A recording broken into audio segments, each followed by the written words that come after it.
Welcome to the Seahawkers podcast with your hosts, Adam Emmert. It's the worst thing ever. I hate this person, and they should be sent to Gitmo and tortured by trolls, you know. And Brandan Schultz.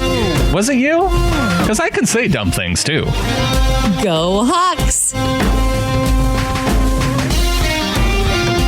This is episode 159 of the Seahawkers podcast. I'm Brandan Schultz of the Military Seahawkers. Joining me, my good buddy and Montana Seahawker, Adam Emmert.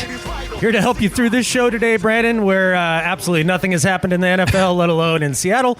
But we do have a couple things to talk about, I guess, and we'll try to make this as entertaining as possible, considering that it is that time of year. It is that time of year. It's the second of two dark periods of the offseason when, apart from any kind of contract deals, you're really only going to get bad news. And so the first one's, right after the season and before free agency starts. And then right now, after mandatory minicamps have ended, and you're just waiting for training camp to start, which isn't till the end of July. Yeah, so you have not a lot going on, although there was some breaking news just a minute or two here, Brandan, before we got on the mic here. Breno Giacomini signs with the Houston Texans. His salary is $1 million. Be up to 2.75 on a 1-year deal. And you're telling me we can't afford any of these veterans? Okay. I saw that he had agreed to terms with the Texans a while back, and so now the contract details are just out. Yeah. Yeah, it bums you out. Can't afford him. Can't afford a guy that you know who he is and how he plays. Oh, wait a second. I'm pretty sure he was our starting right tackle when we won a championship. Yep, that's right. He was the starting right tackle when we won a championship and had to let him go because of money. Could have brought him back without paying him any money. That's fine. We're set. Well, you have Jermaine Ifedi. You have Ethan Posick. We're set. Set. You have those two guys competing on the right side. You have Ode Ibushi, who can play anywhere on the line. Always compete. Couldn't have another guy to come in and always compete. Couldn't do that. Guy fits in with the culture. You know what I realize is Dan Carpenter's still out there too. Former Buffalo Bills kicker and Montana Grizzly Dan Carpenter. I'm listening. Yeah. I'm listening. Yeah. Yeah. Because the Blair Witch Project isn't working out so well, I don't think. Not judging by some of the hints that we hear coming out of camp, but no. I just thought we'll see for sure when preseason rolls around. Right. I am going to contradict myself about this offensive line stuff here later in the show. Oh, good. So just so you know. just so people are aware, they can point at it. Don't bother pointing it out to Adam that he's going to contradict himself or that he did. No, the hypocrisy is real. It's true. It happens. It happens. Well, let's start off before we get into, we have Richard Sherman press conference we want to talk about. We want to talk some Thomas Rawls. There's some interesting news with the top 100 that we want to get into, maybe do a little Prisco's world. And we have some injury updates as well. But before we get into the news, one important item, I think, sad news. Rick Booten Tootin, the Pro Bowl Seahawks punter from the mid-90s, passed away this last week. Another Pro Bowl Seahawks player from the 90s that was living down in Florida. Look, if you need a lesson in life to have learned, it's don't live in Florida during retirement. You will die, and you will die early. That's the lesson to be learned there. But in all seriousness, though, I always thought it was Rootin' Tootin', not Booten Tootin'. No, Booten Tootin', yeah. Well, I always called him Rootin' Tootin', but heck of a punter. This has been a bad string for former Seahawks here in the last couple months, and I'm ready for that to stop. We don't need to lose any more dudes. No, especially in their early to mid 50s. I mean, and he didn't even play like a contact position or anything, so that's what's really odd. Yeah, I haven't heard any details on it either, but definitely sad news. I mean, we didn't have a lot of Pro Bowl players in the mid 90s. I don't know if you remember that. So with Tez gone, with Tootin gone, I'm a little concerned for Chris Warren and his safety at this point.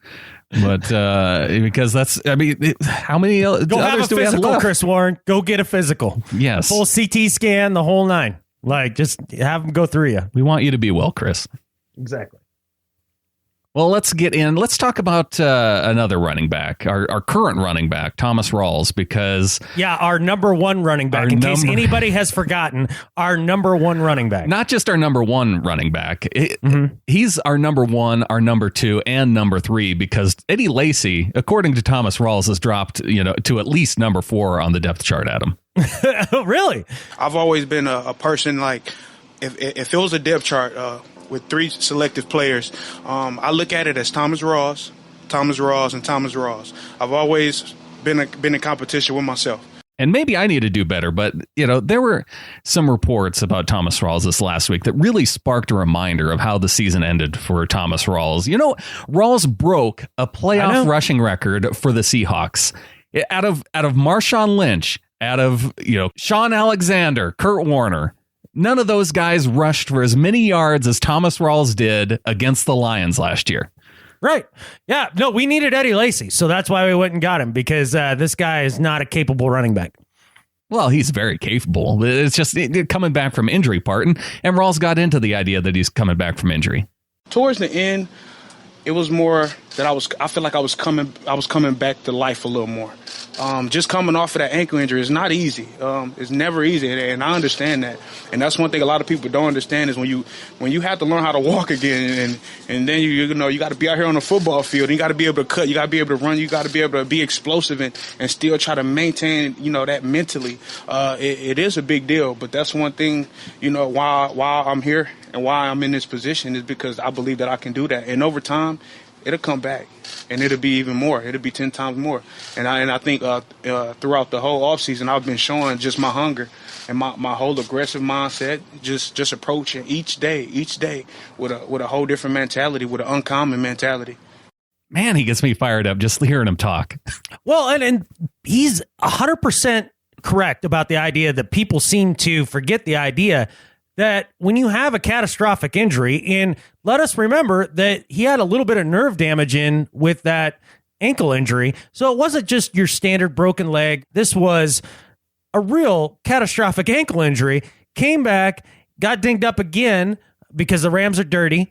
And basically, when he finally came back and started putting it together after all that, he played really well, set the playoff record. It takes a full year to really come back well from a devastating injury like that. And you're seeing it now. Like, you heard him talk about it just in that little clip right there, how he feels like it's just coming back. It's just finally getting to where he feels 100% rather than 85 or 90%. I'm telling you straight up, Eddie Lacy does not have a chance in this competition with Thomas Rawls if he can be healthy. Well, like he put it, he's going to be number 1, number 2, and number 3 on the depth chart if he gets healthy. Here's another quote about him getting his groove back. I've been able to just move so fluidly and so fast lately, man. It's like I'm the piece to that puzzle again, like I was feeling, back when I was really in my groove. Been feeling so good, feeling strong, feeling real balanced, being able to be decisive and get in and out of cuts and everything like that. I worked on my hands this whole off season, so I'm looking forward, man, to a great year, a great season for this whole football team, and just really playing my part and being beneficial to the team. I was looking at his stats, Adam. Mm-hmm. He started 14 regular season games in his career and 2 playoff games. So you have 16 starts for his career. If you add all that up, that's close to 1,400 yards. If he can put it together and stay healthy for a full season, 1,400 yards for a running back it's good. Behind the worst offensive line of football. Considering the offensive line that he's had to play behind the last couple of years. The man has a huge amount of talent. And what I've always loved about him, and something you just spoke to, Brandan, is the idea that it gets you fired up, because I love his mentality. It really is something that everybody, the second Eddie Lacy got signed, this was the forgotten man. Between Eddie Lacy and CJ Procise, Thomas who? Everybody seemed to completely forget that this guy was the torchbearer when Marshawn Lynch retired. He brings that attitude, that same beast mode attitude to that running backs room that Marshawn did. That slightly unhinged kind of nature that you need to play that position. I love Thomas Rawls. He might be my favorite player on this team. And then the more I hear him talk, he's going to have a huge year, man. He's going to have a huge year. I guess having Eddie Lacy as a backup plan at that point sounds okay. It's a lot of money for a backup plan, but okay. I just don't think he's going to see the field a ton. When you have so many guys on the roster now who have injury concerns, because Eddie Lacy himself, you have injury concerns that he dealt with at Green Bay. You have CJ Prosise, who could barely stay healthy last season. And then you have Thomas Rawls, who, I mean, really that first ankle break was, both of his injuries are pretty fluky injuries. Super fluky, man. So it's hard to really tell if that's necessarily a picture of how he'll be going forward in terms of injury concerns with him. But man, I want him to be healthy. There's some guys, and especially at the running back position, that have a couple years when they first enter the league where they have injury problems. I mean, whether it's in college or, just that year previous coming into the NFL and then maybe their first year. I remember Adrian Peterson being one of those guys that everybody looked at as an injury-prone guy. Sure. And has put together a Hall of Fame career. There's running backs like that out there. Now, am I telling you that Thomas Rawls is going to be a Hall of Famer when he hangs him up? I don't know that. It's a little early for that. Yeah, I mean, let's pump the hype train a little bit. But he is absolutely the number one back on this team. He is the most talented running back on this team. I truly believe that. Down in, down out. CJ Prosise is super talented, but for a third down back. Yeah, and for an every down guy. And it sounds like Rawls has even been working on his pass catching in the offseason too. So he wants to be that well-rounded every down type of guy. And, if he turns into that would be awesome. Well, he's always been a decent pass catcher. I've never thought of him as a liability in the passing game. Right. I mean, he's not a natural receiver like Prosise is. I mean, Prosise played wide receiver in college. Right. I'm very bullish on Thomas Rawls' upcoming season. I think it could be a very, very good one for him. All right. Well, let's talk a little bit more about what came out of the press conferences this last week. Coach Cable, Coach Carroll both got up and talked about some. Coach Carroll mentioned a few players in particular. And why don't we start off with George Fant and the hype train? Continuing with here's Coach Carroll talking about if he thinks George Fant can be a starter on the offensive line. Yeah, no question that he has, because he's improved. His awareness, his communication is just as it should. As all we talked about, that 1 year to year two jump has already happened. But more than that, he had a phenomenal offseason in terms of getting stronger, and he maintained his quickness and his mobility. But this is the first offseason he's ever had as a football player, so it shows. And he made great advancements, and he worked really hard at it, and he's really fired up to come on back with what he knows now, how he sees things, and also with his body. I mean, it might be a 25-pound swing on his body right now. And he looks great. George Fant looks great. Sure. What I find interesting, Brandon, and I didn't know this up until this year, until they started doing this with Fant, and from what Pete Carroll said just right there, all you need to become a starter in this league is one offseason to train as an NFL offensive lineman, and you've got it. That's all you need. And then you're a starter. You don't need to work on it like as a craft for, say, I don't know, since you played Pop Warner through college all the way up to NFL. You don't need to train that way through high school and all that to get to the point to where you could be an NFL player. You really don't need to do that. I don't know why guys waste their time doing it, honestly. What they need to do is just play basketball on a so-so level in a Mid-American conference, and then come in and just look like a specimen, spend one offseason, master the craft, and be a dominant left tackle. I mean, because obviously that's all you have to do. So this is going to be great. Well, Jimmy Graham has now had one full offseason to get this blocking stuff down, and he has been deemed a complete player now, Adam. Sure. He's become such a complete football player. Wait till you see him block again this year, because he had a very, very good year in advancing his blocking skills, and the demands that we placed on him, he accepted and took to heart. You can just tell now his confidence level is like, in the clouds about he knows he can block guys. He knows he can block big guys and backers and DBs. He has no hesitation. He's just totally grown in that area. So he's so much more of a complete player than maybe we thought he would become even. So he's surprised us. He and Russell are really tuned in. They spend a lot of time together. They communicate beautifully. I think hopefully it'll show up in as we get closer to the end zone. Not quite as productive as we thought we could be, but that's a big area of focus for us now. See, it just goes to your theory. If you play basketball in college, it only takes you one off season to be an outstanding blocker. So Jimmy Graham has been in the league how many years now? Is this his 7th year? He never had to worry about blocking, though. And then by the time he came to the Seahawks, last year he was injured. He was just focusing on coming back from injury. This is his first chance to focus on getting good at blocking.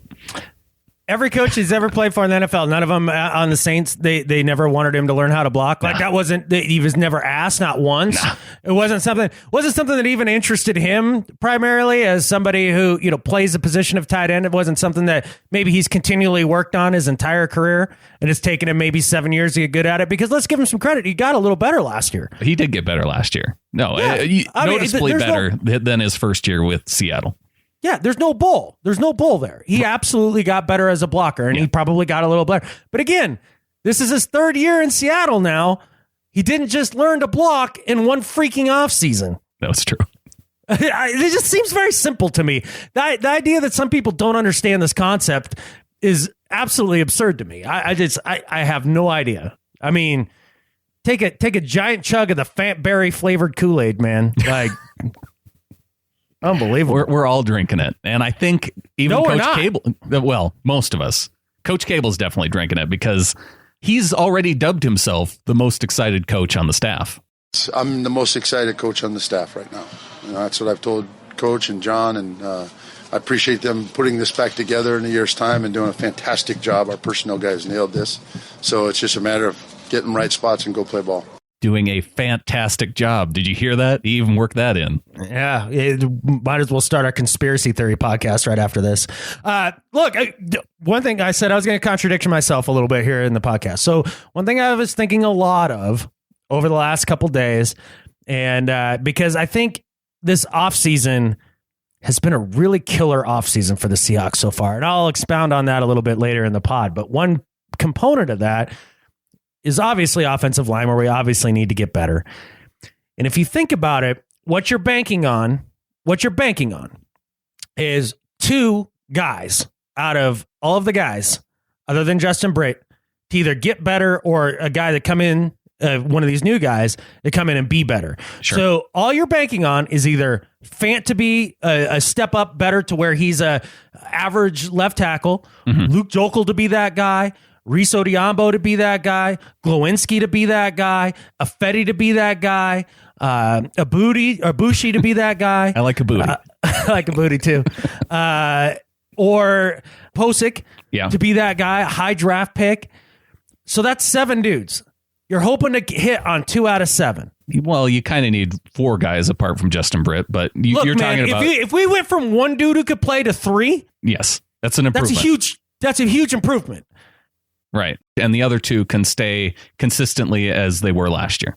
Correct. Okay. So 2 out of 7. And that's not counting who's a 6th rounder that we took out of A&M, Justin Senior. Yeah. There's another guy that you can throw into that mix. Now, would I love to see them bring in somebody like Breno Giacomini? Absolutely. I'd love to see that. I would love to up those odds to 2 out of 8. You know what I mean? A guy that's a professional that played in the system that plays in the system. And they could have done that, but they didn't. And, I've gone off on that about 15 different podcasts, so I'm not going to do it again. But I do think that is one out of a few different pieces of this offseason, one that I feel really excited about in the sense that those are decent odds. We should, out of all those guys, we should be able to hit on 2. Absolutely. And turns out, Pete Carroll is fired up about the offensive line as well. I think probably the biggest area that we're going to see us grow is in our offensive line play. I think you can see a change in the group and an elevation of their awareness based on that 1-year experience. You're coming back for your sophomore year and things just jump. George will tell you that. Britt will tell you that. Glow will tell you that. Fetty, they'll all tell you, how much different it looks now to them after a whole year in the bag and for them. So we're expecting a big jump there and a really competitive camp coming up. So just going back to what you said, if just 2 of those guys make that big jump from year 1 to year 2, then it's going to be a noticeably better offensive line. And I think what's kind of interesting is you haven't heard much about Ifedi. I mean, we keep talking about having one great offseason, right? Well, Ifedi's been a guy who has done this his entire life. He's been, an offensive lineman his entire life. He's a first-round draft pick. Out of all those guys that I expect to make the leap, I'm really expecting Ifedi to do that. Well, and I think that's why he doesn't get talked about so much, That's is exactly that we're all right. expecting it. That's just right. You're supposed to. He was a first-round pick. I feel very good about the idea that Ifedi could be one of the two guys we're banking on to make that jump. I really feel like that's a reasonable expectation. I think Odiombo is going to make a good jump too. I'd love that because I like a story. I like the guy. And he was a draft pick. I don't know why. It's just I have that feeling. That's fine. Yeah, look, you can go off your gut when you want to, Brandon. That's okay. It doesn't always have to be facts, logic, and reason. Right. You can go off your gut if you want to. Going off my gut on this one. Yeah, good for you. You don't do it often, so I support it. Well, my other gut feeling was that Jeremy Lane was going to start the season opposite Richard Sherman, and Coach Carroll backed up my gut feeling by kind of throwing it out there. Jeremy has really applied himself. He sees the opportunity. He's really going for it. Across the board, everybody's evaluation of Jeremy in the entire program is that he's really focused. He's really tuned in. He's really ready to go for it. He's physically as fit as he's been in a long time. Remember, he had a really difficult offseason a while back, and it's taken him almost a couple years to overcome all of that. He is back to full form. But more than that, his focus is really on it to seize this opportunity. And so we feel very good about that. And then there's guys, nipping at his heels, but that's probably the obvious statement there. And I don't know why Seattle sports media, particularly on the radio, is not covering this idea that Jeremy Lane could be the opposite cornerback of Richard Sherman, because all I hear is Nico Thorpe. I hear Shaq Griffin. Dude, Jeremy Lane was awesome before he had his injury in the Super Bowl. And that's an injury you would expect to take a lot of time to come back from. He played in the slot last year. You said injury singular. Injuries, right. Because not only was it one of the CLs, it was his broken wrist. Yeah, basically had two appendages that blew up on him in one play. And then suddenly he's terrible and can't play, and everybody wants to throw him off the team because he's one of the two that played really well for your team for a couple years and then has one down year. He's a bum. Throw him off the team. Can't have him. I know. So Jeremy Lane's going to be off the team, and Jermaine Kearse. Kick both those guys off the team. Make room for them. Let the rookies have their day. Give them a chance, and send those bums to the curb. I want to slap the catfish out of every Seattle fan that goes down this thought process. It drives me crazy. So one of the other things that I want to talk about in the overarching feeling and gut feeling and the theme that I've been feeling about this offseason, we just touched on the offensive line.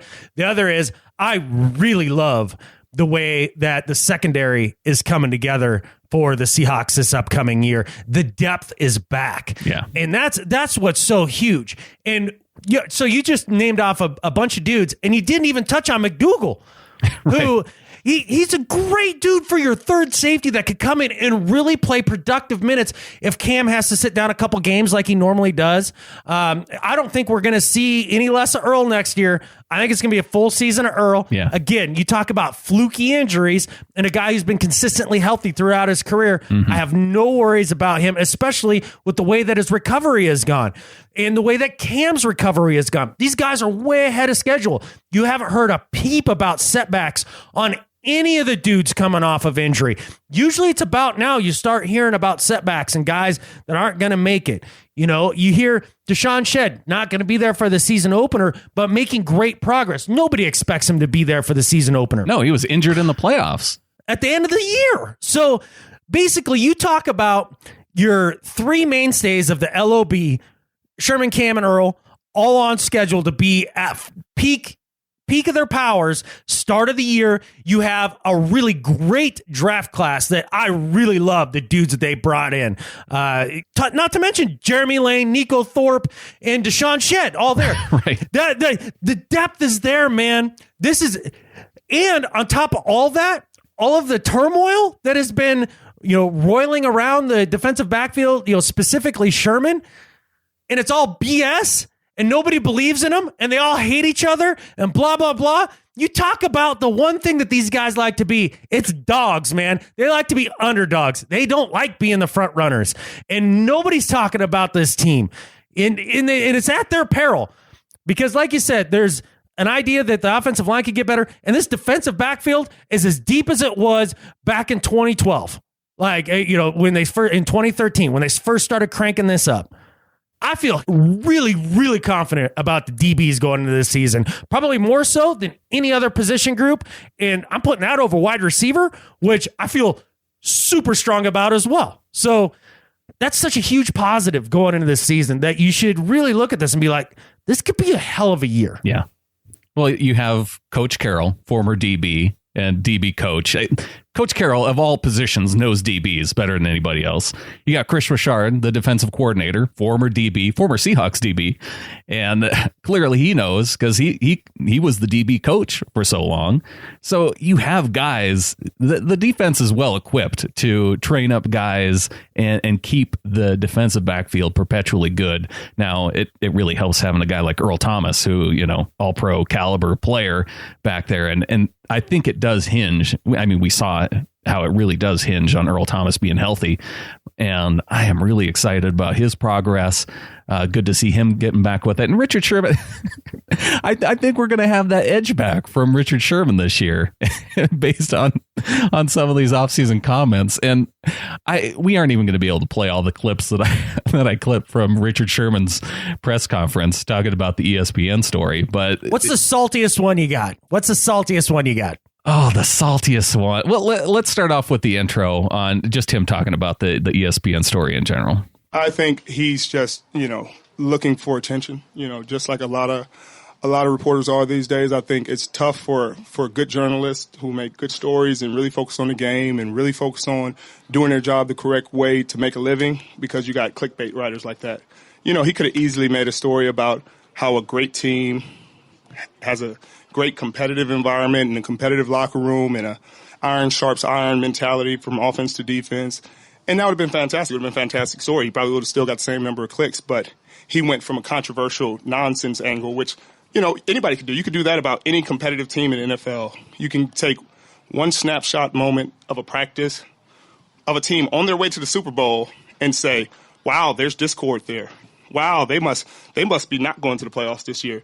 But he could have made a story about, wow, their offense and defense really go at it every day and really push themselves to the limits and really celebrated the competitiveness and appreciated how great the team is, how great the locker room has to be for guys to be able to be that competitive on the field and then come in the locker room and have a fantastic relationship.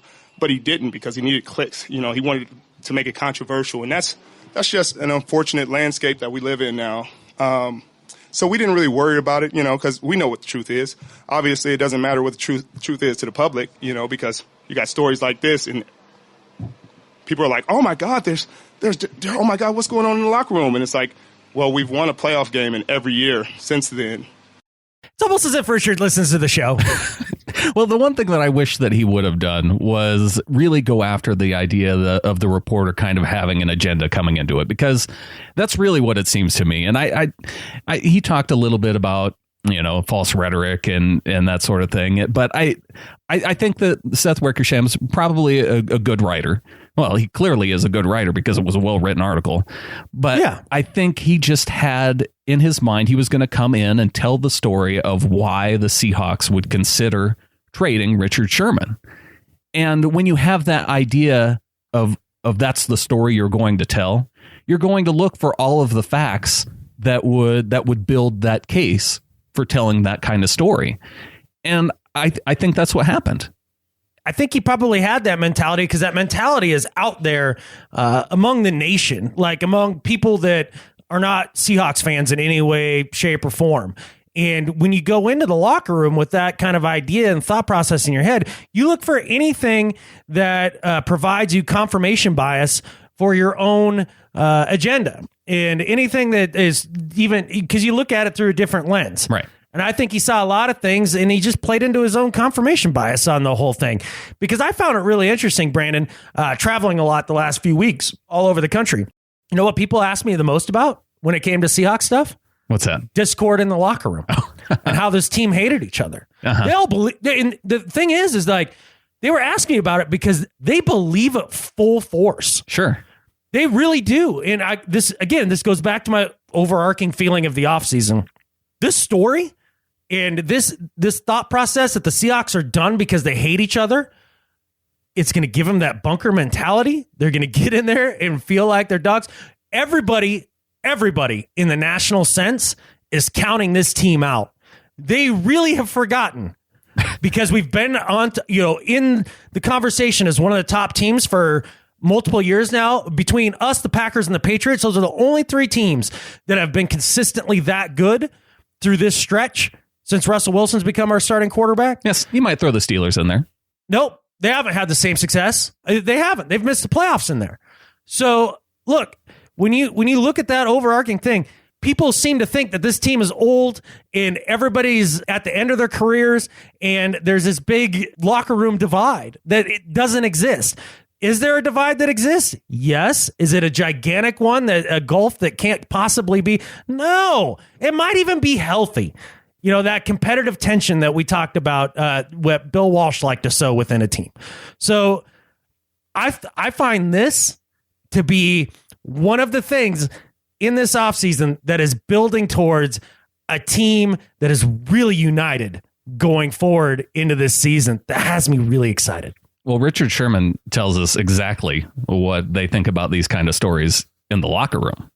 When you live in the new landscape of media, great reporters and great journalists have a hard time making a living because they can create great stories about guys, their backgrounds, about a competitive team that goes at it every day, Pete's philosophy, et cetera, but it wouldn't get a lot of clicks because it's not controversial enough. So to say that Pete has turmoil in the locker room and that guys don't like each other or guys don't like the quarterback, or there was one story somebody said the quarterback wasn't black enough, like these are jokes. We laugh at this in the locker room because it's a complete joke. But in the public, it's actually a story because nobody can question it. Nobody researches it. Nobody really asks the question. If you ask us, did anybody say Russell was black enough? Of course not. Nobody ever even thought that. It's hard enough being a black man in America. The question if somebody's black enough, I'm glad I didn't listen to this before we dove into it because apparently Richard Sherman and I are exact same page. Oh, he's on the exact same page with regard to all of the media stuff. And we talked about how we thought the story all started to begin with. We think this is a conversation that the team has with all of the players before the offseason saying, yes, it is possible you could get traded. And Richard Sherman said essentially the same thing. It's just a conversation they have every year. I guess this year they had, more people knew about it, but it's conversations they have every year. Everybody's open, everybody's available, and they just made sure that I knew, and, you guys found out, and they were pretty open with it. So it was never really a situation where anybody asked for it. It was just a conversation. And then the idea that if it was going to be a trade, it was going to be for a couple first rounders. It was going to have to be a big deal. Because they're always open to hear the possibilities, to hear, what people got to say. If somebody comes with 2 first rounders, I wouldn't blame them in the least. I wouldn't blame them at all. It'd be another crazy trade like who got traded like that, Herschel Walker or somebody like that. But it's just conversation. I think we have a fantastic relationship and always have, and it's always been transparent to have those communications and not have them in a rude or discourteous way, but, just professional. It's really fun to hear him come out and back up everything we've been saying for 2 months. Is it because we are Seahawks homers and that we just that's the place that we go is that we're going to back up the player? Or do you think that we're just we understand the media enough that that they're going to be more adversarial with Richard Sherman? This is real simple to me. Is Richard Sherman a straight shooter or not a straight shooter when he steps up to the mic? Does he say what's on his mind? Always and forever. So whatever he's talking about, whatever comes out of his mouth, like in this press conference, it's 100% true and 0% false. And so it's not a fact of whether or not we're a homer or this or that. Look, if it was Russell Wilson up here saying these things, would I look at it with some stank eye? Yeah, I would, because everything's puppies and rainbows and it's the greatest thing ever. Yeah. If Richard thought he was done dirty with these trade talks throughout the offseason, I guarantee you, he'd have some sideways remarks about it. So the fact that he sits there and says, yeah, we talk about it like we do every offseason, just like we said. And when they get calls and they're big offers, hell, if they got a huge enough offer, I wouldn't blame him for a second if they took it. Because he's a reasonable human being, and that's an ego stroke. If some team decides to trade like a couple first rounders or a big time player in a first rounder or something like that for you, that's a huge ego stroke. So they're going to be talking about you in the media for weeks if the team pulls off a deal like that. You heard him reference Herschel Walker, right? Yeah. In the Herschel Walker trade with the Cowboys. That was 25 years ago, nearly 30 years ago, and we're still talking about it. Right. So yeah, it's not even that they would just be talking about it that year. That would be legendary. Well, it would be. You go down in the annals of history, of NFL trade history. The Joe Galloway trade, 2 first rounders. There you go.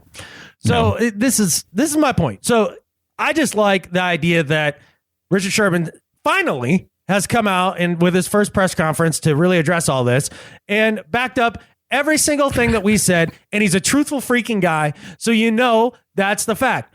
That is just the fact of the matter. Why do you think it is, though? Richard Sherman points this out, and this is kind of the last thing I wanted to talk about before we move on. But the idea of this kind of, well, as Richard Sherman puts it, false rhetoric following the team. I couldn't imagine what the story would have been if we hadn't made the playoffs. I mean, couldn't imagine what the story would have been if we had missed the playoffs after we lost the Super Bowl. I mean, we wouldn't have been the first team, and there have been teams since that have missed the playoffs after making the Super Bowl, and not a story's been written. Because it is what it is. It's football. It happens. You win some, you lose some. But for some reason, false rhetoric is something that follows our team specifically. Why do you think that is? You think is anybody really confused about this? I'm not. But. Okay, cool. Because I mean, this is super obvious. If you're the team that barks the most when you have problems, you're going to get barked back at the most. There's a reason why these articles don't come about the Patriots, whether they're up or down at any given point. They don't say catfish. When's the last thing that you've heard come out of the Patriots locker room at any of their players that's been at all controversial? It never happens. Right. So when you have a locker room like Pete Carroll's locker room, where everybody talks a lot of smack, whether that's Michael Bennett or, I just go down the list. Sherman's the biggest offender. Anybody who has opinions is going to get a lot of play in the media because the media likes people with opinions. Right. And if you've rubbed a few people the wrong way in those opinions, the second you come across adversity, they're coming with their pitchforks sharpened. Well, it's not surprising to me that Sherman, when he threatened to take Jim Moore's press credentials away, the fact that Jim Moore is an affiliated with ESPN. Right. And that a lot of these negative articles about Sherman seem to be coming from ESPN. It doesn't shock me. I'll say that. Yeah, I'm not sure that Jim Moore has a value to the worldwide network to where that they would make it a witch hunt to go after Sherman on this. Like, I don't think... look, if you ask some executive back in Bristol who Jim Moore was, I promise you he has no idea who the dude is. He doesn't get a paycheck from ESPN because it's just right, that he's under the umbrella of ESPN because the local station... leases the name from ESPN. The naming rights, right? Right. Yeah, exactly. So, I mean, exactly that. So, no, I don't think that there's some conspiratorial link between Seth Wickersham, trying to go after Sherman because he's PO'd that Sherman went after Jim Moore in an interview. I don't think there's any connection there. That's grasping at some huge straws, man. Just the negativity towards Sherman seems to come more from that network versus the others, but maybe that's just because they're the biggest. I think it's because they're the biggest. And I'll accept that. And, look, you're looking, he talked about the clickbait bigger than life in the interview. We're just right there. You got to drum up the controversy. Is it easier to drum up controversy about a guy like, say, AJ Green or Richard Sherman? No, wait, Richard Sherman, easy. Yeah. It's just super simple. AJ Green scores spectacular touchdowns and hands the ball to the ref and walks to the sideline, doesn't say crap. Yeah, AJ Green is like this version, the current version of Barry Sanders in wide receiver form. He's one of those guys. Yeah. He doesn't. On the top 100 I was watching just yesterday, is whoever was commentating, whatever player, he's like, it looks like he's required to celebrate with his teammates after he scores a touchdown. It's kind of like, oh, all you guys are jumping around. I guess I have to too a little bit, just so I'm not a jerk about it. So yeah, it's very simple. If you're the squeaky wheel gets the grease, or in this case, the torch. Yeah, right. Before we get moving on, I want to talk about Ticket Network. And you can go to seahawkerspodcast.com/tickets, because I see people making their travel plans to come from overseas or to go to an away game, Adam. And because now's the time. Now's the time you want to start making plans. I know you and we want to make our travel plans out to New York. Mm-hmm. And this is what we're going to use, because I'm looking at this. I go to seahawkerspodcast.com/tickets. It'll take you right to the entire list of Seahawks games. And this is pretty cool. There's a little purple box that says "Attend in Style" when I go and I click on the Giants versus Seahawks. And there's different ticket packages. Like, you could get a hotel package along with tickets, and it's all part of one deal. Or if you just need tickets, they have those too. And a row package for 1 to 6 tickets. You can get pregame tailgate tickets. It's all right here on Ticket Network, Adam. I love the idea that you can get like a full package thing, because I don't know, this may shock a lot of people. I'm not much of a planner. And so if all that can be handled, I can just be like, here's money. I get to go do it all, right? And they'll be like, yeah, perfect. That would be ideal for my situation. I really like this, because part of this New York package, you get a deluxe downtown hotel, 4-star hotel. Okay. They give you round trip transfers from the airport. You get 100 level end zone or corner tickets. Wow. You get access to a private pregame tailgate party. Really? And so it's all together. It's all part of one deal. And how much is a deal like that? This is $903 per person. Okay. But that's with the tickets though, right? That's with the tickets. And that's hotel. with the hotel. How many nights a hotel? 2. Jeez Louise, really? Okay. The day before the game and the day after. So 2 nights at the hotel. Yeah, and this is based on double occupancy. So for 2 people, it's going to be $1,800. But you get 2 100 level tickets. Yeah. You get 2 nights stay at the hotel. Right. You get pregame tailgate. You get airport transfers, and you're sitting in the 100 level. Yeah, I don't think you could do it for much cheaper than that. So something to think about. Go to seahawkerspodcast.com/tickets. And then, it's not just the Giants game. It's every away game. Check it out. See where you can get tickets. And I just like the idea of packages, and especially when it makes sense. Absolutely. I like it a lot. Well, cool, man. Good suggestion. So now I know I need to sell 1 kidney to put together that and airfare. I can get that done. We can get it done. Yeah. But you talked about the top 100, and we are now through all 8 of the Seahawks that made the NFL top 100, and it was all exhausted within 1 week as they announced the top 30 through 21. And Earl Thomas at number 30, he was way up from number 66 last year. Russell Wilson was at number 24, which dropped him down from number 17 last year. And Richard Sherman dropped 1 spot from 20 down to 21. So 21, 24, and 30 for Sherman, Wilson, and Earl Thomas. And I think that's the exact order that you predicted that those 3 guys would finish up in. Yeah, and then Cam at 34. So I don't know about you, Brandon, but there was a couple names that appeared above these players that, boy, had me pretty irked. And one of them, to me, is the new Todd Gurley of the NFL, a guy that wears a star in his helmet. What do you think, Brandon? Seeing that Dak Prescott made it at, what was he, number 17? I thought he was 11. For Dak Prescott to even break into the top 20 after a rookie season. Absurd. Well, I think Dave Damashek put it best. He said, I could be 7 and 9 behind that offensive line and handing the ball off to Ezekiel Elliott. That's just it. It's not saying that Dak didn't do an amazing job. I mean, I was the guy that before he got drafted saying this guy can play. Yeah. Oh, he can play.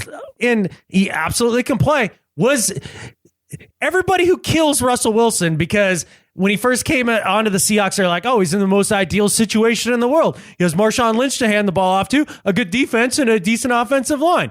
Like, what could, it's basically tailor-made for him. How could he possibly fail? Well, I mean, these are the same guys that don't hold any of that stuff quote unquote against Dak Prescott. Right. And the idea that he is ranked above both Ben Roethlisberger and Russell Wilson, are you freaking kidding me? Yeah. Are you freaking kidding me? Like, I would have been fine if he showed up in the 50s or the 40s or something like that as a rookie because he's done it once. And you can't tell me it's all about just one season's worth of production because J.J. Watt is on the list. So there's a historic component to it as well. I mean, I don't know exactly what that percentage is, you know, whether it's historic to current year, whether it's 60, 40, 46. I don't know. It's still confusing to me. But well, I think what they do is they give a list to NFL players and they say, write down your top 20 guys or top 10 guys or whatever it is. And so I don't know how they assign point values to all those, but I guess Dak Prescott was on enough guys' top 20 lists to vault him up that high. But how in the NFL, if you're giving it to NFL players, unless, you know, maybe they were all Cowboys that they surveyed. I don't understand how it gets skewed that much for Prescott to make the top 20. Yeah, no, it's absolutely insane to me that he was ranked that high. And what did he end up as? Well, I'm trying to find that here right now. Let's see. He was ranked at AJ Green was 17. Prescott was 14. 14. But a full 10 spots ahead of Russell Wilson. Yeah. I found that to be absolutely absurd. It's a complete overrating of a rookie season. Did he have a good rookie season? Really a great rookie season? Absolutely. Oh, Ezekiel Elliott had a great rookie season. Helps. And honestly, that offensive line, I mean, for as much as everybody killed Russell for having a great defense to play with that offensive line and not have that be a factor at all, give me a break, man. I mean, Tyron Smith was 18. They're starting left tackle. I mean, I did not every one of the Dallas Cowboys offensive linemen make the list? They might have. Well, Tyron Smith, out of all the Cowboys, should have been number one. Yes, absolutely, without question. Well, him or Dez. Dez is really, really good. Yeah, but him or Dez. I think flip a coin based on the position, I and the difficulty of the guys that you have to face as a left tackle to be the best. I think it should vault you up into the top 10. But the idea that he's ahead of Russell Wilson at all at this point in their career, give me a break. That's a joke show. That's a joke show. That's a joke. Look, having Ben Roethlisberger 2 spots ahead of Russell, okay. I mean, look, you can make that argument. Ben Roethlisberger he's a Hall of Fame guy, and he's a heck of a player. Like I'm not going to get that. You're basically ranking them the same if they're 2 spots away from one another. I'm not going to get frustrated over that. And Drew Brees threw for another 5,000 yards this year, so he was ranked ahead of him. Apparently, there's 6 quarterbacks ranked ahead of Russell Wilson. Okay, and we know that Derek Carr, Dak Prescott, Drew Brees, and Ben Roethlisberger are 4 of them. Well, Tom Brady and Aaron Rodgers would be the other 2. Right. So if you want to make Tom Brady and Aaron Rodgers over Russell Wilson, okay. I think he's in that conversation, but if you want to put him above him, I can't argue with you. Derek Carr last year had a sensational year. I would honestly put him a spot or 2 below Russell Wilson at this point in his career. Sure. Drew Brees, after the year he had last year, you want to put him ahead of Russell Wilson? No problem. Yeah. I'm not gonna have. But Dak Prescott, that's an abomination. And it's that Todd Gurley syndrome, man. Todd Gurley was Walter Payton after his rookie season, and look what happened last year. I'm okay with Russell Wilson being the 6th best of quarterbacks. If you're going to put Tom Brady and Aaron Rodgers up there, sure. Maybe you put Matt Ryan up there because he took the Falcons to the Super Bowl. Cam Newton was that same way, right? He was up among the top guys because he took his team to a Super Bowl that year. Mm-hmm. So it kind of makes sense that if you take your team to the Super Bowl as a quarterback, you're going to be up there. And Ben Roethlisberger, I understand him being up there too, because you see different strategies with these guys because Ben Roethlisberger, Drew Brees, Aaron Rodgers, Tom Brady, they've proven it over long careers. And they're, all 4 of those guys are probably future Hall of Famers. Correct. So you're going to put those guys ahead of guys like Russell Wilson, Derek Carr. I feel like Dak Prescott should be in that group too, but maybe not. So I guess. It's weird to me. Here's another name for you, Brandan, because this is worse than the Dak Prescott over Russell Wilson thing. Because I can at least understand the press with Dak Prescott, how much media attention he got. He's a cowboy. Yeah. On top of all that, Landon Collins, does that ring a bell? Who? He plays safety. It sounds familiar. There's a safety for the Dolphins I know that's really good, but Landon Collins doesn't play safety for the Dolphins. No, he plays safety for the New York Football Giants. Right. Landon Collins was ranked higher than both Earl Thomas and Cam Chancellor. Let that wash over you for a second. Yeah. A guy named Landon Collins, who I swear to God, when he popped up on the top 100, I literally was like, what? I mean, I understand he's a player on the rise and ascending and all that. He's not better than the best free safety in the game. Look, I understand that Eric Berry is always going to get put in front of Earl Thomas forever now because of the cancer thing. I get it at that point. I get it because everybody loves the story and they love Hallmark movies. I understand that. But Earl Thomas is the best free safety in all of football. It's not even close. And Cam Chancellor is the best strong safety in football. And it's even further apart from the next best strong safety. The idea that Landon Collins, a guy that everybody who when I put that name out there, not but 30 seconds ago, thought gave him Julio Jones' nickname, who, no. He cannot be ranked 2 spots in front of Earl Thomas and 6 spots in front of Cam Chancellor. That is an abomination. This list is utter bullshit. Catfish.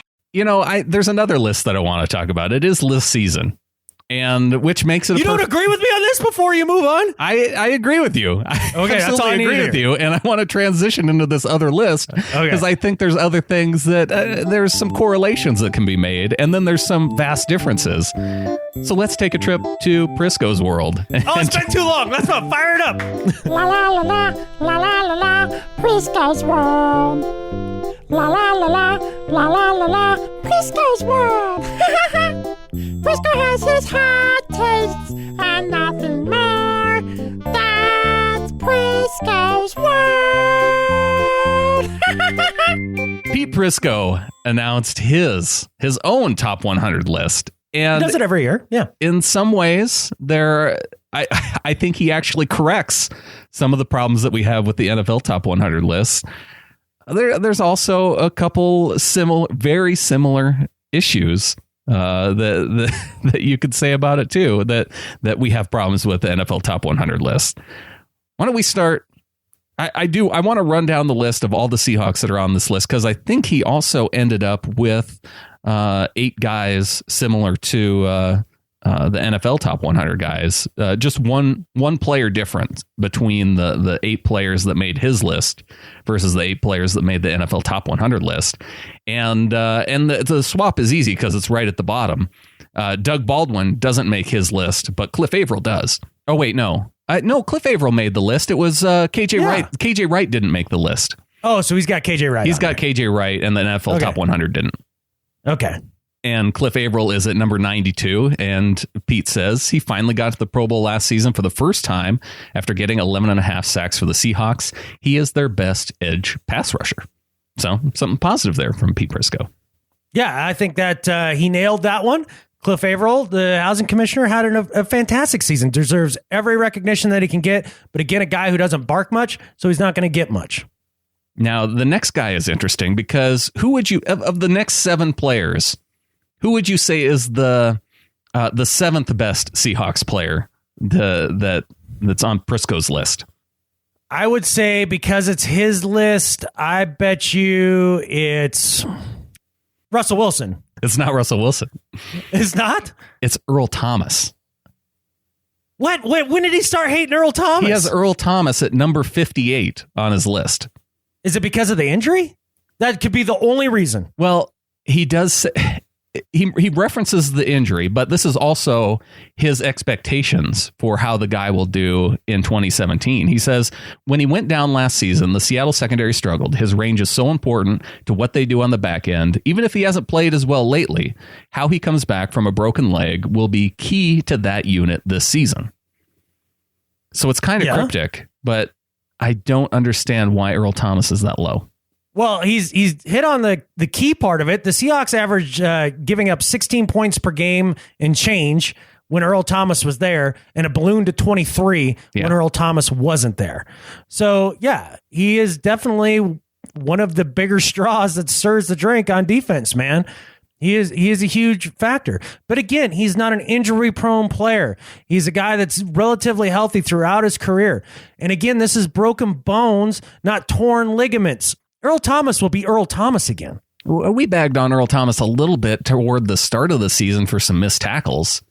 But apart from that... But he's like that every year. He struggles with his tackling at the beginning of every year, and that has to do with the way camps are now. You can't really hit and tackle. Well, Earl Thomas doesn't have the longest arms either. And I think that it shows up watching some of Earl Thomas's highlight videos. Somebody posted the sound effects from Earl Thomas in our Ring of Honor page on Facebook. Yeah, I need to listen to that. It was really good. But one of the things that stood out, Earl Thomas does not tackle with his arms, like, ever. No, it's a shoulder tackle every time. Yeah. He's trying to blow dudes up. Right. Yeah. So it's just, and when you do that, you're going to miss tackles. Yeah. And he's good enough at it to get away with it. Oh, so. Yeah. All right, so 6 more guys to go on Prisco's top 100 list, and we're at number 56, and this is where that's Wagner. KJ Wright. Okay, all right. And I liked that KJ Wright made the list, and he says he sometimes doesn't get the credit he deserves in their scheme. With so much talent around him, he is the perfect run and chase linebacker for what they do. So I like the props that Prisco gives to KJ Wright in this. Yeah, well done by him on that, because, yeah, he's a guy that gets no love. No, and you could see it in the top 100 too. But fortunately, he made the Pro Bowl finally this year. And let's go on to number 48, Cam Chancellor. And he says, I give him a ton of credit. After making him my choice for the league's most overrated player last summer, he bounced back with his best season. Kudos to him. And gets middle of the pack. All right, that's middle fair. Of the pack. But see, this is where he also has Landon Collins on his top 100 list at number 25. Unfreaking believable, man. I mean, Cam even had a great year, and he still can't get above Landon Collins on the list on either list. And who is higher than Landon Collins? Eric Weddle at number 23. Oh my God! Look, Eric Weddle is a above average safety. He was the top strong safety on Prisco's list. What a moron, man! What a moron. I think he was the top safety overall. That's insane. Eric Weddle was the top safety overall on Prisco's list. Dude, that's a dude that doesn't know how to evaluate that position. Pure and simple. Pure and simple. Yeah, clearly. So where does he go from there? Okay, so number 44, Bobby Wagner. He's a fast, athletic linebacker who can fly to the football. Wagner's speed is part of why Seattle has been so good on defense. Yeah, a guy that I think did not get the props deserved on either of these lists. 44 or 39. He deserved to be higher. The fact that Kuechly was, 19 spots higher than he was or something like that. I think he was 20. Oh, okay. So it wasn't quite that much. He was like 6 spots higher or something along those lines. Yeah, it was close. Prisco has Kuechly at 16. Yeah, so Wagner was 39 on the NFL list. And it was 19 spot difference between Wagner and Kuechly. Wrong. That is as wrong as you can get, man. I can't understand how Bobby Wagner doesn't get the same kind of love as Kuechly, but that's the way it works, apparently. Russell Wilson is next up, though, at number 42, one spot behind Andrew Luck, as it turns out, and says he's grown a ton as a passer from the pocket, which is why he's higher on this list than in recent years. It's too bad his line stinks in front of him. Yeah, so definitely knock him for that. Yet somehow you give Andrew Luck credit and give him a spot above Russell Wilson. His team didn't even make the playoffs. Here's the quarterbacks. In a crap division. Here are the quarterbacks that Prisco ranks ahead of Russell Wilson. He has Aaron Rodgers at number 1, Tom Brady at number 2, Matt Ryan at number 8, Drew Brees at number 13. Again, that makes sense to me. Again, Matt Ryan, because he took his team to the playoffs. He's up there. Big Ben at 35, and Phillip Rivers at number 40, and then Andrew Luck and Russell Wilson. Well, at least you got the Dak thing right, because I was just looking on the NFL Top 100. They had Dak above Drew Brees even. Dak didn't even make his list. Good. He didn't even make the list of guys who just missed. Oh, he should be on the list. Like, he had a top 100 kind of season. The only other, so the quarterbacks that are on the list that Russell Wilson was ahead of, Derek Carr at 63. You have wow, he had Derek Carlo and Matt Stafford at 96. That's strange that he ranked Russell Wilson ahead of Matt Stafford. That's strange. Good for Prisco. Yeah, for Prisco. You think? Yeah. Yeah, I guess. I mean, Stafford is tall. And he throws from the pocket, which is what he always dinged Russell on. Kind of. Well, I mean, talk about another guy who has kind of struggled behind offensive line. Yeah, no kidding. Interesting, though. It's list season. It is funny. But yeah, Michael Bennett at 39 and Richard Sherman at 36. Right. Only 36, huh? Yeah. The best corner in the game. Well, yeah. I mean, you got to rank Patrick Peterson ahead of him, if you're Prisco. Well, so they did on the NFL Top 100 as well. I don't know. Maybe Patrick Peterson is just cooler to everybody. Yeah. I mean, I don't know. I mean, he is more athletic. He's a first rounder. That could be it. The first round pedigree. And he makes great plays. I mean, I just think Sherman's the better corner, but that's okay. The top corner on Prisco's list was Chris Harris of the Broncos. Top corner? He's not even the top corner on his team. Yeah, he did have Talib ranked ahead of Sherman too, but Talib's good. And Chris Harris is really good too. I'm not trying to take away from Chris Harris, but Talib's you would better. probably swap them, right? Yeah. Well, there you go. A trip to Prisco's world. Oh, it's good to go back. It's been a while. It's good to see that the nonsense is still there. That makes me feel like all is right in the world. That is something I can hang my hat on. I wonder who's going to make Prisco's most overrated list this year. Is it going to be Jimmy Graham? Do you think he puts Earl Thomas on there because he had Earl ranked so low on his list? I don't know. He's got to pick a Seahawk, though. It's going to happen. He picks the most overrated player from each team. But wasn't Cam his overall most overrated player last year? Yeah. Yeah. I think we could see something like that again. I don't know. It's pretty crazy. I have no idea who he'd pick just for this team. Baldwin, maybe?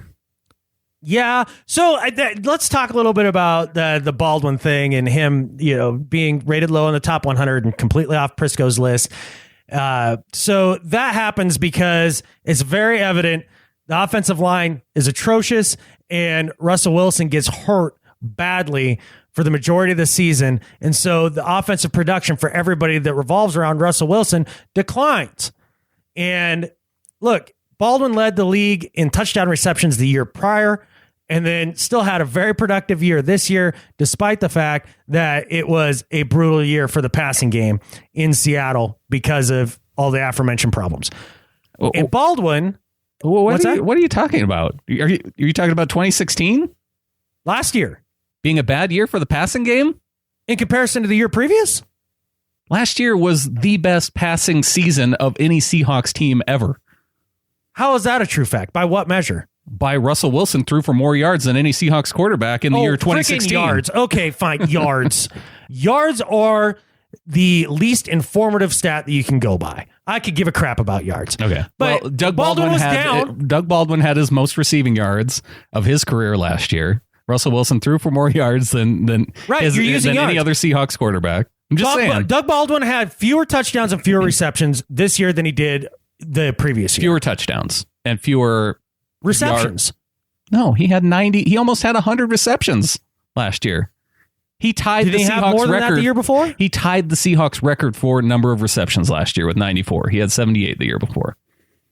Oh, you're talking about yards per reception, which he had a much better number for yards per reception last year. Okay, well maybe that's something. But anyways, he wasn't quite as prolific as he was the year before. I mean, touchdowns is where it's at to me. Touchdowns went from 14 to 7. Yeah, like that's to me, touchdowns are where it's at, right? Yeah. And so what I'm trying to get at with all this, while you tried to sidetrack me with nonsense numbers, I want to set the record straight because I think this is a misnomer for a lot of people that last year was like somehow one of the worst passing seasons. No, it was a great passing season. It was just a terrible running season. So the passing game was not the same. I'm not trying to frame it as a terrible passing year. That's not what I'm trying to say. But like, obviously, it was tougher because of again, the aforementioned problems. And yet Doug Baldwin, everybody's like, oh, well, he's still great. We love Doug Baldwin. He's our number one.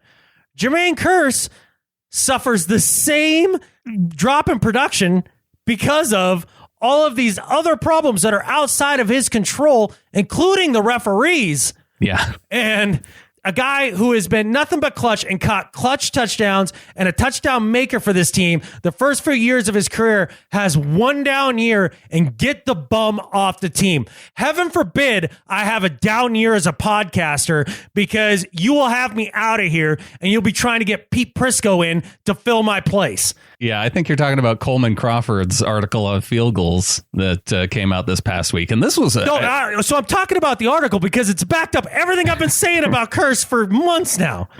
Right. The fact that Curse kind of got that label of penalty-prone wide receiver last year. Yeah, when it come to offensive pass interference, yeah. And a lot of them, as it was pointed out in the article, very questionable. A lot of very the throws, questionable is very kind. Very, very questionable.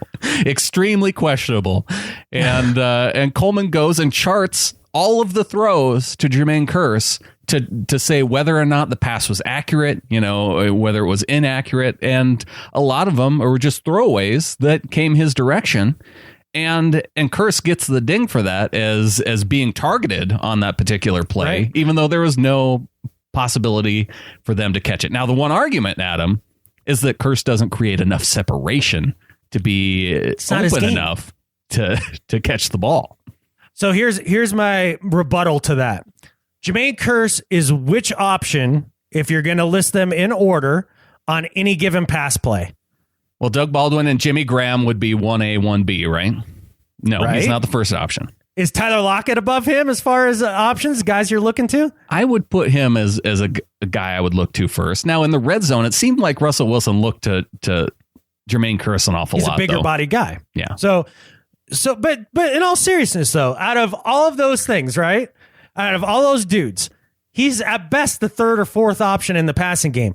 If your offensive line cannot give you any more time than a heartbeat, where are you going to throw the ball? Yeah. You have time to go to your third option, your fourth progression? You don't. So when you say Doug Baldwin had an increase in receptions last year, that makes a little sense, doesn't it? Considering that you have to go to your number one receiver right, because that's the only guy you have time to look for. Right.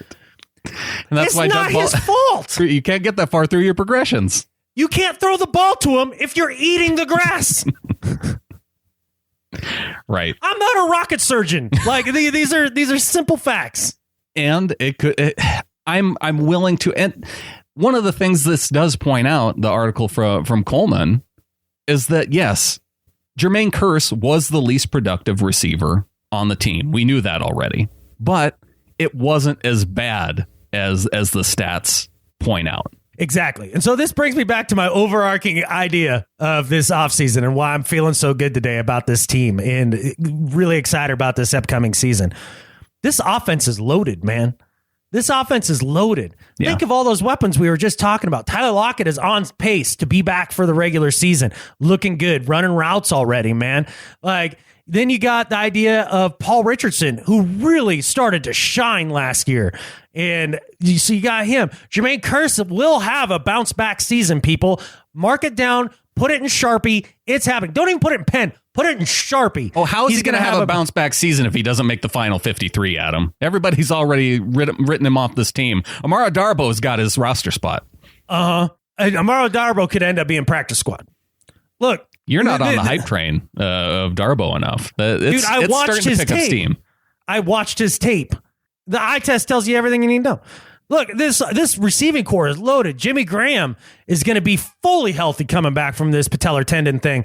And he had a monster season last year by all intents and purposes.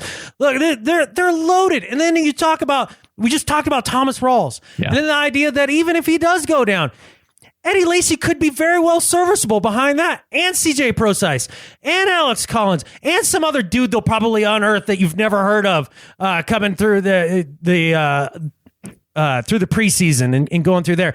This team is loaded. And nobody believes them. Nobody's predicting that they're going to be one of the top teams when it's coming down to the end of it. It's just ho-hum, another year. And on top of all of that, this division stinks. They have a very good opportunity to get that home field advantage when it's all said and done. Yeah, Brandan, I'm not saying we're going to the Super Bowl, but dang, it feels real good. It feels real good. You got to give yourself some room to ramp up to the Super Bowl talk. It's not even preseason yet. And I haven't even touched on defensive line. We got better there.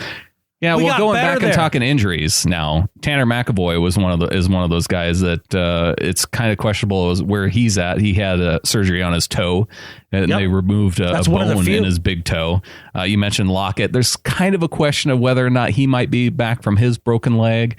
But yes, like you mentioned, he was out there running routes. It's just, the question of whether or not he'll be full speed, ready to go. Deshaun Shedd, we mentioned him and his ACL injury, another guy.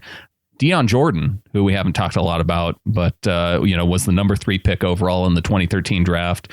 They brought him in this offseason. He has a knee issue, and it sounds like he's likely to miss all of training camp. So that kind of hurts your defensive line a little bit. But no, it doesn't, because he was never going to see the field anymore. Yeah, you're probably not counting him on. I mean, the Dolphins had written him off, so I don't think. Yeah, tells you everything you need to know right there. Right. He had some loose bodies removed from his knee, so it's not like it was a CL. No. Oh, no. But it's still enough that he would miss training camp from the sounds of it. Sure. Fine. But the rest of that defensive line looks pretty stout. And then it's just really the only spot where you really have a question mark is that third linebacker. I don't even know how much he'd be on the field. We've talked about that before. So basically name your dude and put him in there. This team is loaded this year. This team is loaded. And it all comes down to if 2 out of 7 dudes can become serviceable on offensive line. That's what it comes down to. In my mind. All right, Adam, well, what do you say we get to the second half of the show? Sounds like a plan.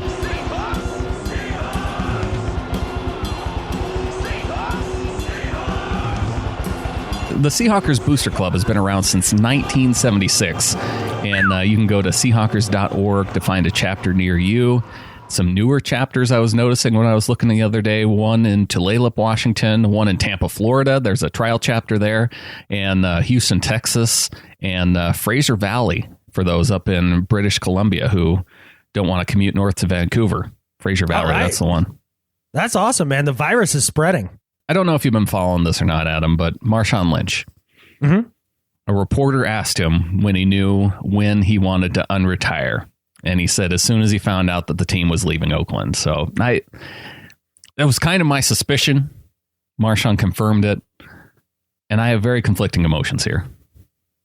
Yeah, it's not getting easier. That's for sure, to think about Marshawn as an Oakland Raider. But I can understand the sentiment where, he says, yeah, I mean, the team's leaving. He's going to try to send, the Oakland fans off with a title.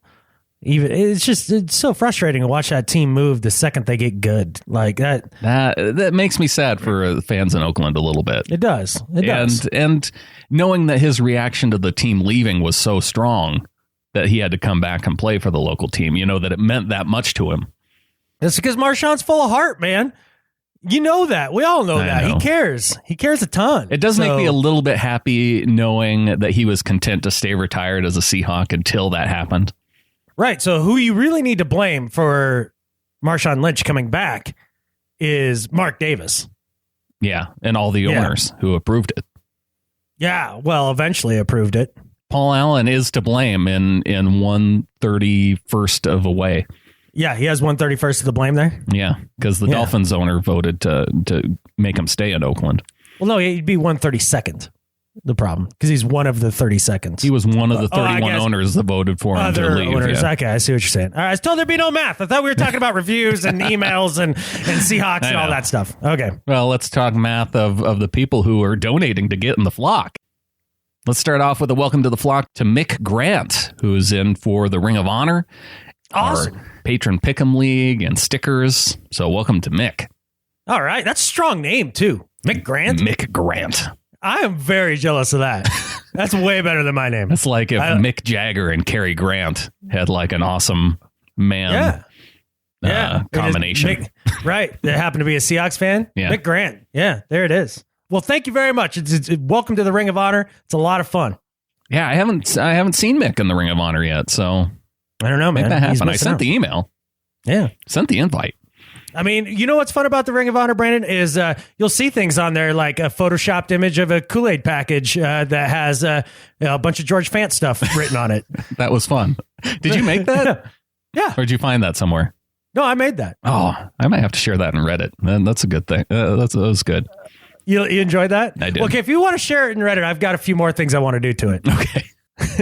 And also a big thanks to Gary Bloom, who edited his pledge. He's up from the active 53 to the 12 level.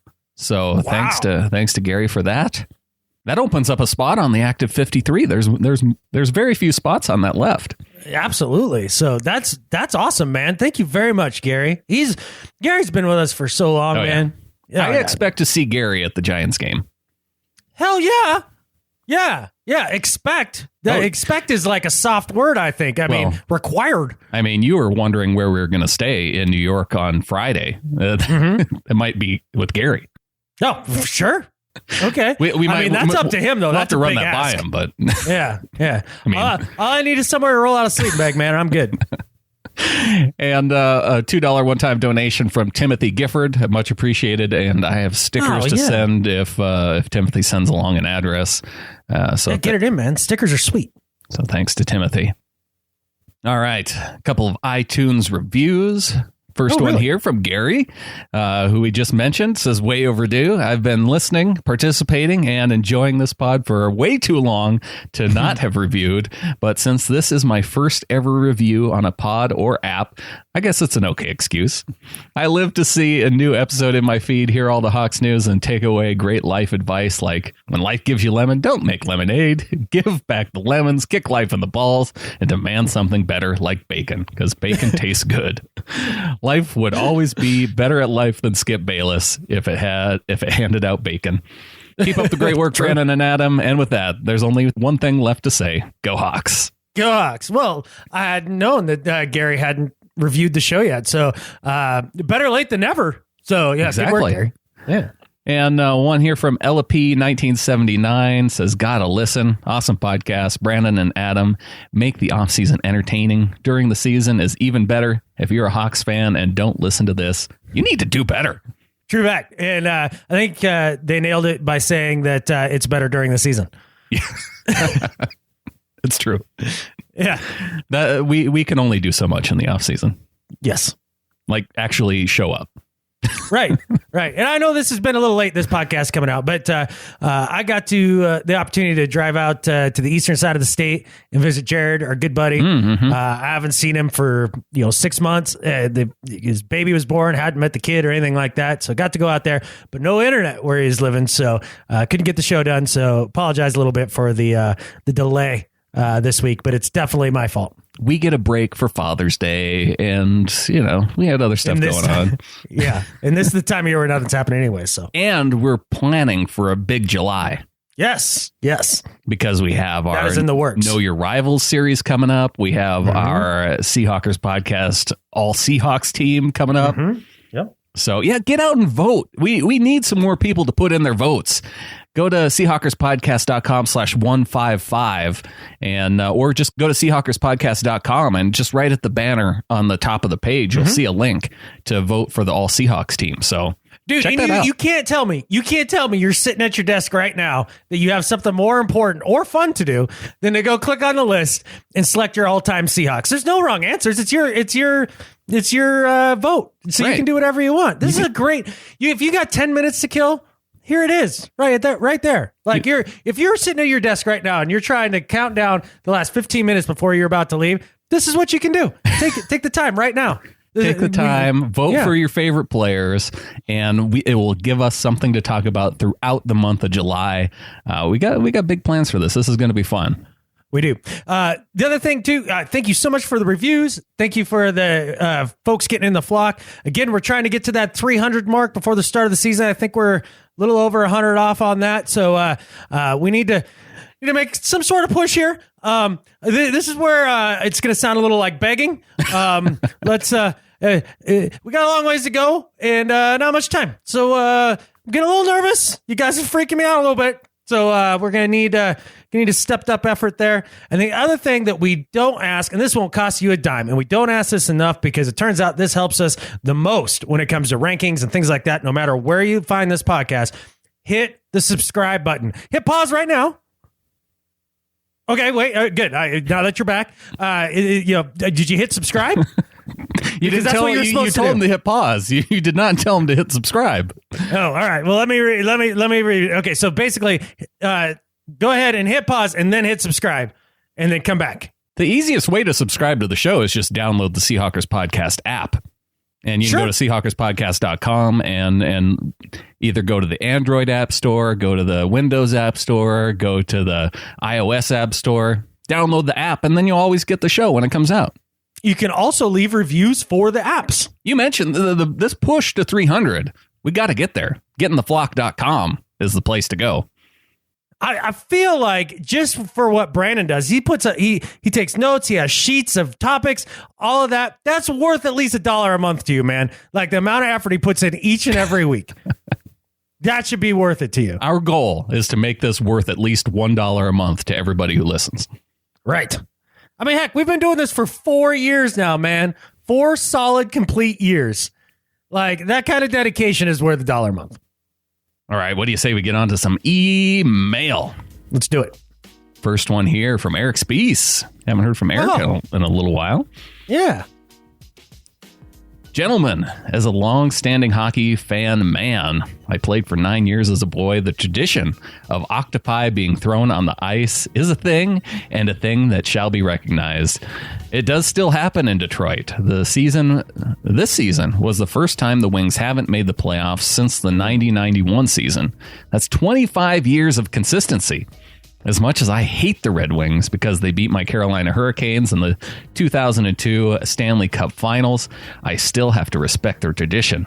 The Hurricanes, although all but eliminated from playoff contention at the time, defeated the Wings 4-1 on March 28, which eliminated them from playoff contention for the first time in 25 years. I'll take that as a win.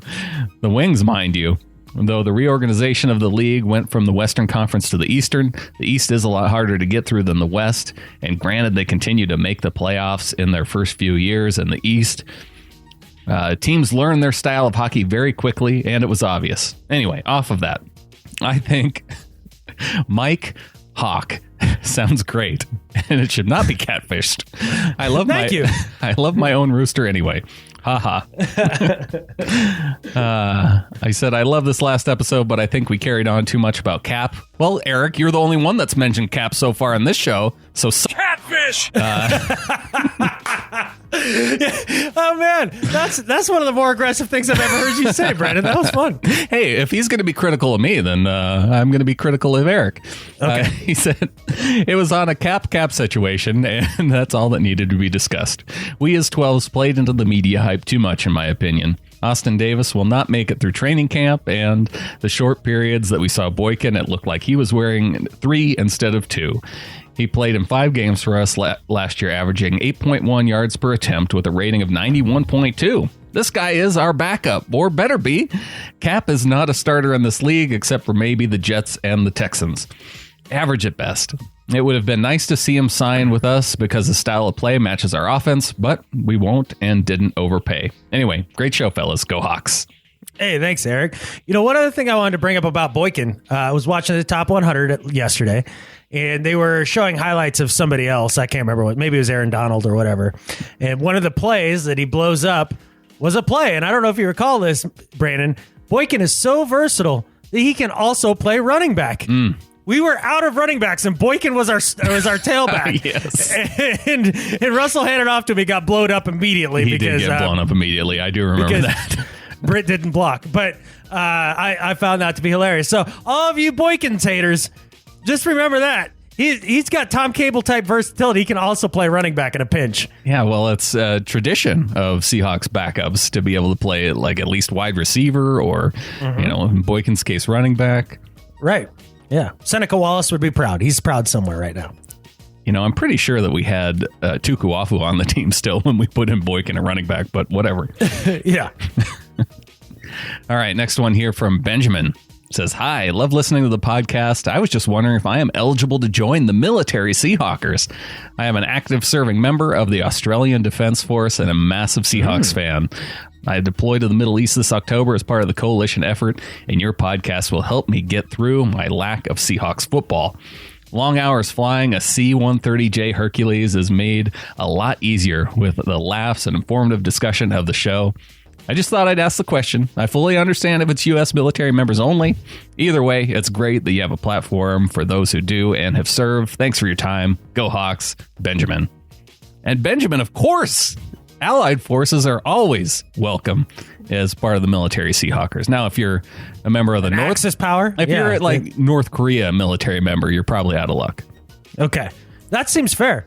That's pretty cool, man. I actually bumped into a dude flying back from Arkansas who was from Montana, believe it or not. He was down there flying C-130s.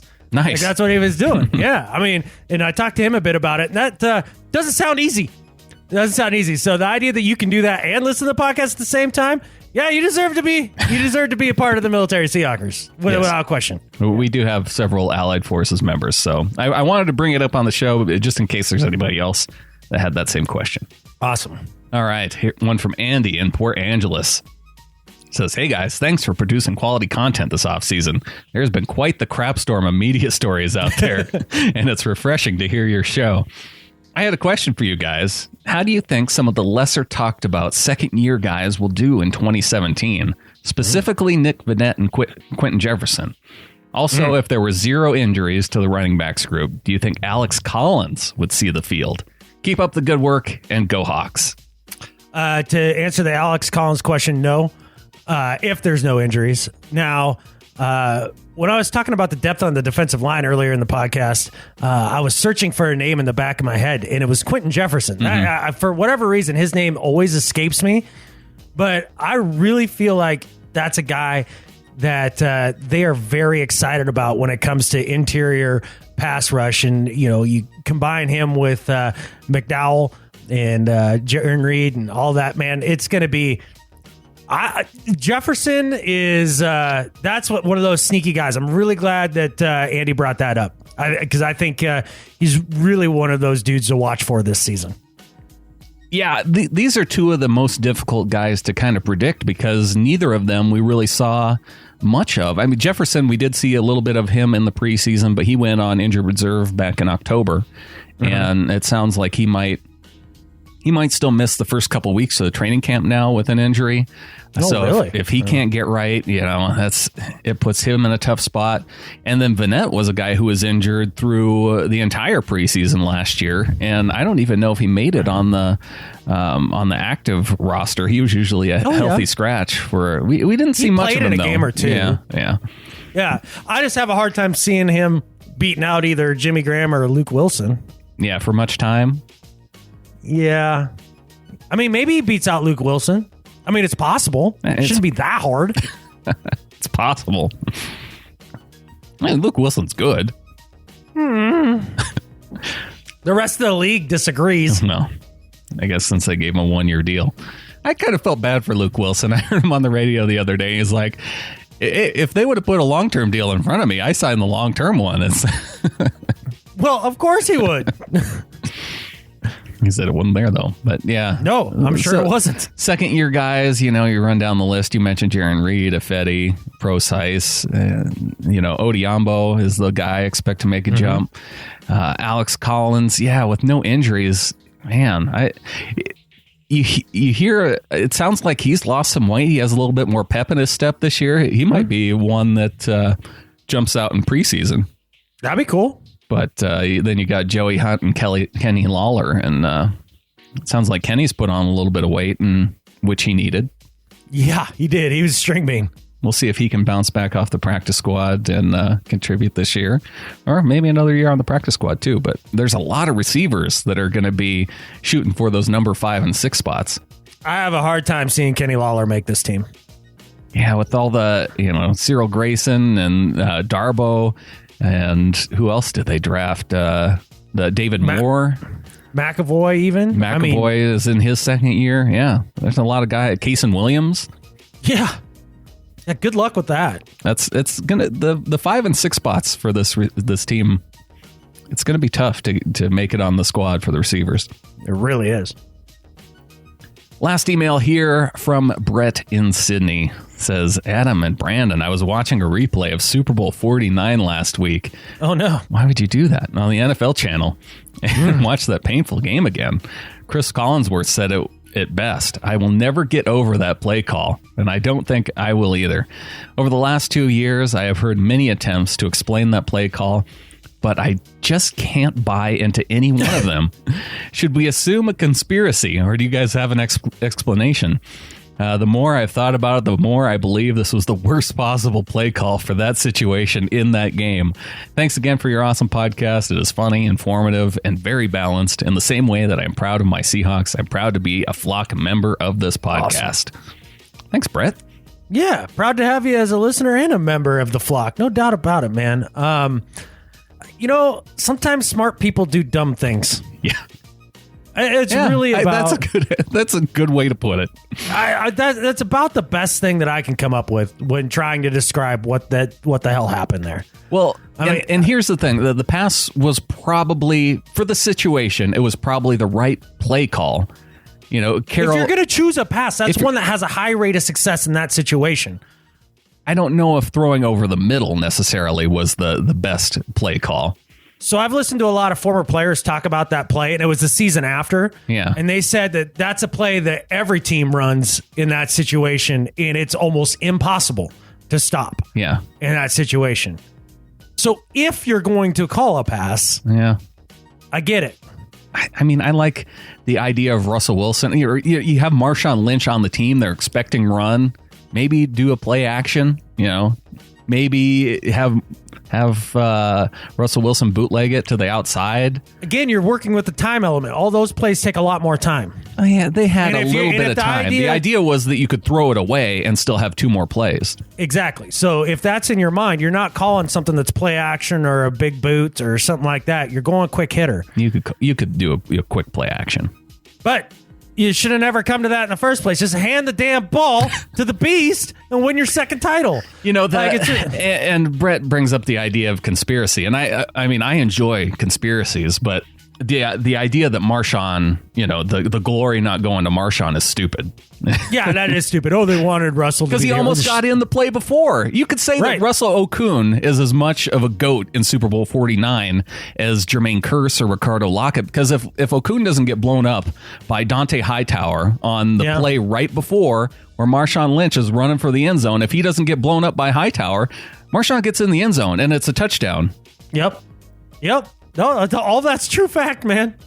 It's a true fact. So I don't buy the conspiracy element. No. Sometimes smart people do dumb things. Right. I'm glad we don't need to talk about that anymore. It'll never come up again. No, I mean today. Okay. We don't need to talk about it anymore. All right. What do you say? On to do better and better at life. All right. Sounds good, man. My do better this week is for Pro Football Focus. This was pretty easy considering this email came into my inbox as we were recording the first half of the show. And so I took a quick read.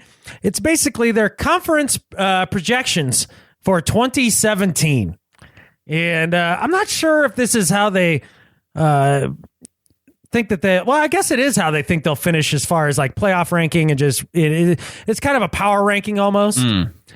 And so first and foremost, they have the Seahawks 5th. Okay. Wait, in just NFC? Yeah. So that's a wild card spot. Yes. At 10-6. They have them finishing 10-6 in a cupcake division with a bunch of improvements. Well, and we could still win the division at 10-6. Oh, I understand that. But we're going to win the division at a lot more than 10-6. And so, and the argument is not much has changed for them, although they did make some quality signings in Lacey and McDougall.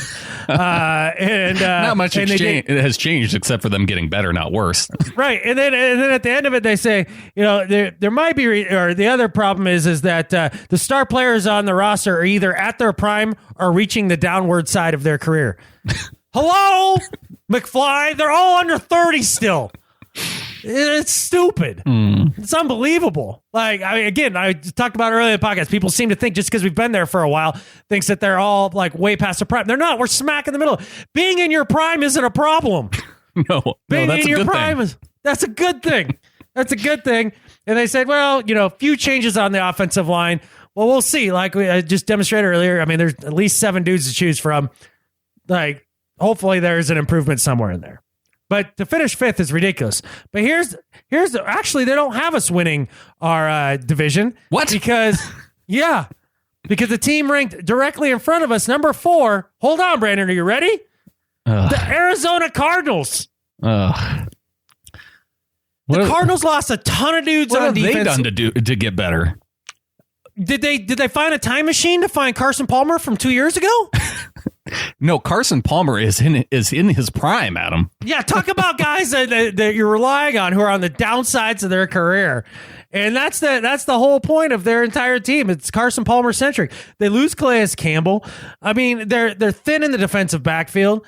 The Cardinals taking the Seahawks out in that division? Dude, you guys are ridiculous. But that's not... There's 2 other teams that drive me even more nuts on this list that are above you, and that's the number 1 and number 2. Number 2 is the Dallas Cowboys, finishing also at 10-6. They lost everybody on defense, and they even acknowledge us. They're like, well, they lost 4 defensive backs who had grades above 75, and all their young guys are going to take a bunch of time to come in. But that shouldn't make a difference. Well, they still have Sean Lee. Right. If he stays healthy, he put together one healthy season, all right? Like, there's your one magic one. That's defense wildly overachieved last year. They are going to come back to earth. You get a year of tape on Dak Prescott for everybody to break down. And, dude, if your defense stinks as much as their defense is going to stink next year, they're going to be getting scored on left and right, man. If you're down 20, you don't have the luxury to keep handing the ball to Ezekiel Elliott or to let Dak Prescott dink and dunk. Mm-hmm. That'll be a problem for them. There's no effing way they finish with the number 2 seed in the NFC. 10-6 seems appropriate for that team, though. Like, for a record. Does it? The Eagles are improved. The Giants are improved. I think the Cowboys will go 10-6. They wildly overachieved last year. Yeah, but they won 13 games last year. Wildly overachieved. They're going to have more than a 3-game slide. No. Like a 5-game slide. Okay. Speaking of slides, and this is where this really comes off the skis for Pro Football Focus. The number 1 seed they have in the NFC, the Atlanta Falcons, with a record of 12-4. Yeah, that's not happening. I don't know what meth they found on campus and started smoking after the most devastating loss in Super Bowl history. Yeah. Then they lose their offensive coordinator, who was the one guy that got Matt Ryan to play at the level that he played at last year. Right.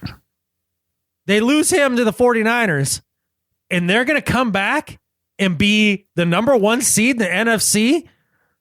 Dude, the Super Bowl hangover couldn't be more real. Okay?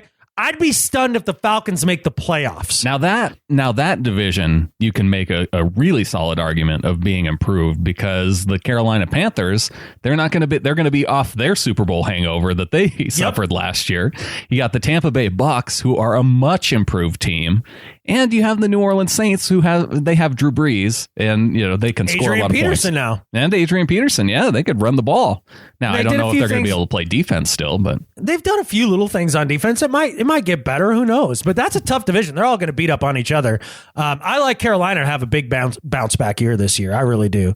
But there is no way. So for Pro Football Focus, who has 1, 2, 3 teams ranked to get ahead of the Seahawks in the NFC that have no business being there, do better.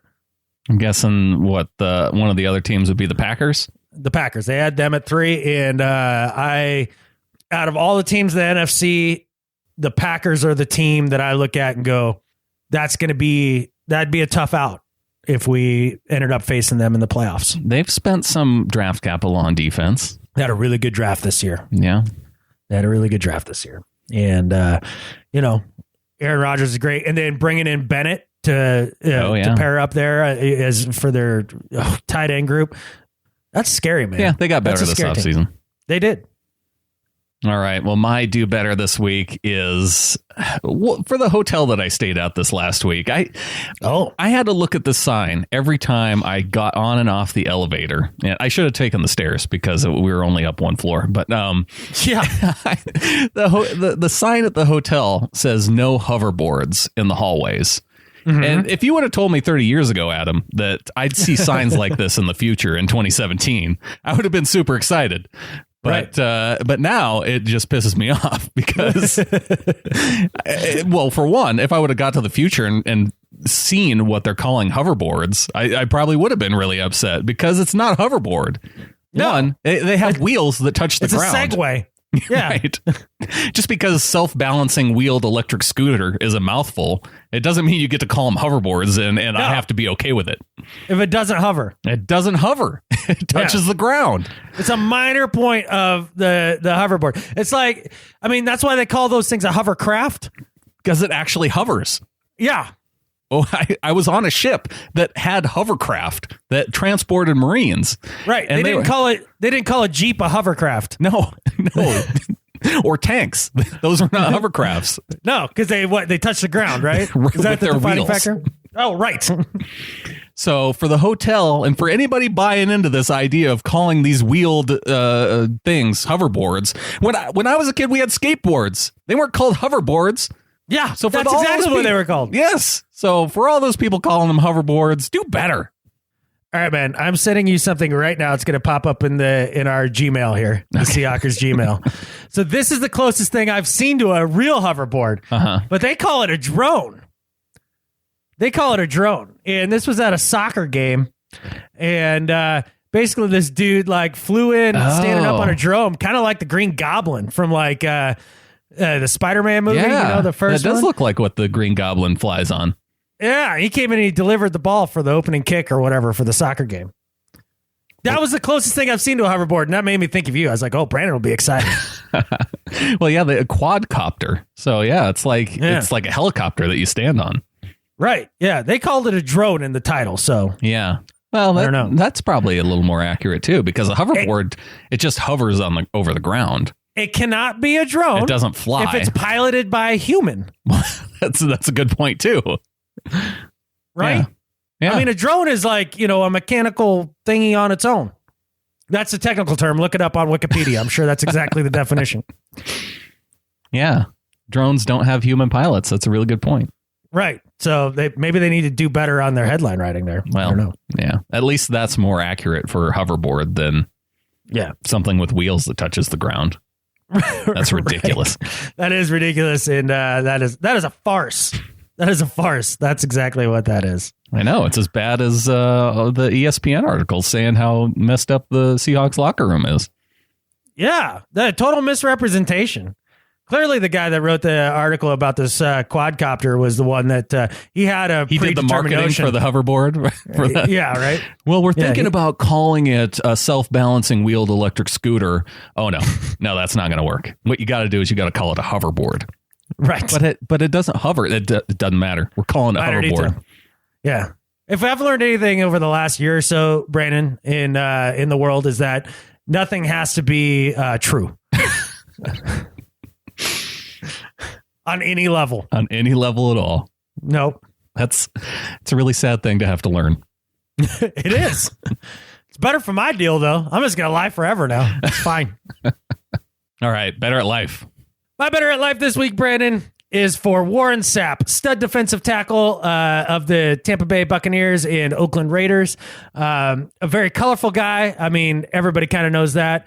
Is somebody I've always kind of enjoyed his personality. I understand he's had some financial problems and maybe wasn't the best that way, but I've always dug the dude as an overall guy and a very smart guy. It seems like. And I saw an article today, and it says that Warren Sapp here announced that he has planned, and it must be written into his will or something, upon his death, he is donating his brain for research towards CTE and or just anything else science related, for that matter, when it comes to health with football. And anytime somebody does something in the name of science like that, man, to me, first thing I think of is science, and I'm excited. But I think that's a really cool thing and a really cool gesture. And hopefully it does help shed light on this situation even more. Any information we can gain might get us to a point to where we can find ways to prevent these things or to prevent CTE in players from the result of concussions. I don't know. I mean, again, I'm no scientist, but for doing that and being, having the courage, even though, I mean, you're dead and everything, but a lot of people freak out about this thing. Having the courage to be like, take my brain, divvy it up. Warren Sapp, better at life than Skip Bayless. Yeah, there you go. There's a guy who talk about, we mentioned earlier, smart people doing dumb things. He's done some dumb things in his knucklehead things. Yeah. Illegal things. Yeah, right. But it shows you can bounce back and do smart things too. Matt Hasselbeck announced here recently that he was donating his brain. I didn't know that. Yeah. See, I would donate my brain, but I don't really think they'd get anything out of it. so I don't think that's a good idea. I don't know if you're a candidate for CTE based on your activity, but I don't think there's anything there worth studying is really all I'm getting at. All right. Well, my better at life this week is for Michael Bennett. And this is a Father's Day themed Better at Life because one of the things Greg Bell asked in the press conference at OTA, or just after the mandatory minicamp, Greg Bell asked Michael Bennett why he didn't show up for the voluntary off-season workouts like OTAs. And I just thought Michael Bennett had a really good answer. I like to be a parent. I got daughters. I'm a coach. I'm a teacher at the school. I do stuff in the community. I try to balance my football life with my actual reality. So to find that great balance as a human being, I feel like it's important to athletes to find that. I think a lot of times athletes have a problem when they retire because they build their identity around the sport. And so when the sport is gone, you are lost. So along this way, you got to transition yourself to be able to live in civilization. So find different things that you could be a part of. Find out who you are. I mean, so that's why I do what I do. I mean, I train harder than anybody in the NFL, so I'm not worried about being in shape or being the best player I could be. What I am worried about is how good of a parent I could be and how much better of a husband I could be. So those are things that I focus on when I'm off season. I'm fully on board with Mike Bennett and his thinking here. So to give you an example, like a real world example, I was in Arkansas, over the last couple of weeks, and basically I had paid gig over the weekend doing what I normally do. Yeah. Then I had a week to kill, and then another paid gig the next weekend. So what I ended up doing was staying in learning how to work on giant band saws themselves over the week, but that was not a paid gig. Yeah, that was I would call that optional team activity. Right. And so the dude that I work with, he's really great. He loves going. I swear to God, he wakes up in the morning and he just thinks, "What's going on at the sawmill?" Like, he just can't wait to get there. I'm not exactly wired that way. I've got other things like Mike Bennett outside of that. So basically, I didn't want to come in and work 8 to 10 hours, at this thing. When really to learn it, all I needed to do was come in for like 3 hours a day. So when I'm not getting paid, I'm not putting in that kind of effort. I'm 1,000,000% on board. Yeah, do what you need to do to get the skill. Because it's a good skill to learn or to train or whatever on your own. But dude, if you ain't getting the cheddar, why are you doing it? So Michael Bennett for taking some time just to make himself a better person during the off season, coaching, still staying in shape. Getting ready. Michael Bennett is going to be just fine this season. The Seahawks with Michael Bennett are going to be just fine. And, do you worry about Michael Bennett's either conditioning or performance coming into this season? Absolutely not. There you go. Yeah, to show that he's focused on his family. Better at life than Skip Bayless. I agree. And also for continuing to be hilarious through the season. He's been, not having time or not having really the ability to complain about getting paid has been really awesome for Mike Bennett because now he can complain about his teammates not getting contracts, which is cool. I was gonna say he's still complaining about paychecks. It's just other people's. That's fine. Yeah, that's fine. It seems more of a team guy thing now rather than selfish. Right. At least he's consistent. Right. Yeah, he wants everybody to keep getting them checks. If somebody asks you if you're not getting paid enough, you got to go with the Golden Tate route. I mean, the answer is always no. Yeah. Duh. Do you get paid enough to do what you do, Adam? No, Well, the answer is no. Yes. The answer is always no. Actually, technically, yes. It is technically worth it for that amount of money. It is. If I'm going to be completely honest. Well, that's not what you never give the honest answer when somebody asks you if what you're making is enough. I'm bad at capitalism. At least you've identified the problem. Right. So since I'm bad at capitalism, everybody get in the flock this week. We need to get to 300. That's our big goal. And I think with that, there's only one thing left to say. Go Hawks. Go Hawks.